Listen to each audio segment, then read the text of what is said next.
Il fut un temps où la politique française se brassait littéralement au comptoir. Un verre de pastis sur un coin de zinc, un billet froissé qui glisse une poignée de main.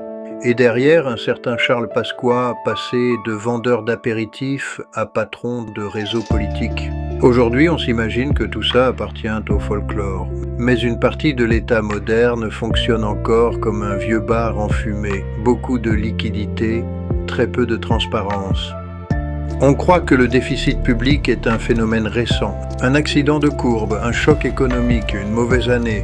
Mais il existe une autre explication, plus culturelle, presque sociologique.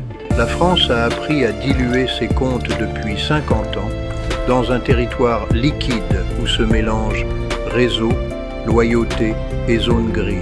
Fin des années 60, Pasqua connaît tout le monde. Les patrons de bar, les petits flics, les figures de quartier. Il sait comment tenir un territoire, créer des fidélités, rendre des services. Ce n'est pas de la politique au sens noble, c'est de la gestion de réseau. Et cette méthode va marquer durablement la culture de l'État.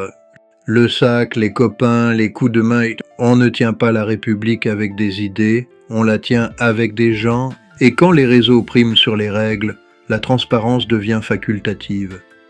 On se rassure en disant que tout ça a disparu. Mais les réseaux n'ont pas disparu, ils ont simplement changé d'adresse. Aujourd'hui, au lieu d'un bar du 9e arrondissement, on retrouve l'État dans les open space des cabinets de conseil, dans les agences de communication, dans la sous-traitance permanente. McKinsey, Capgemini, Ava, on appelle ça modernisation, efficacité, expertise externe. En réalité, c'est une dilution massive des compétences publiques. Officiellement, en 2025, la France affiche un déficit public de 5,2% du PIB. C'est beaucoup, oui, mais ce n'est pas le chiffre qui inquiète, c'est tout ce qui passe en dessous.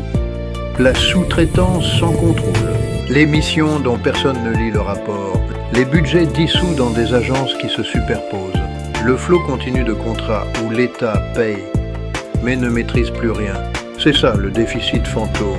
Une dette invisible, administrative, morale, une façon de gérer l'État qui ressemble plus à un brouillard qu'à une comptabilité. La République liquide n'a jamais vraiment disparu. Elle est simplement passée du pastis au PowerPoint. Du comptoir au tableau Excel, le résultat est le même, moins de transparence. Si on veut reprendre le contrôle, il va falloir reposer le verre, rallumer la lumière et regarder enfin ce qui se passe dans les tuyaux de l'État.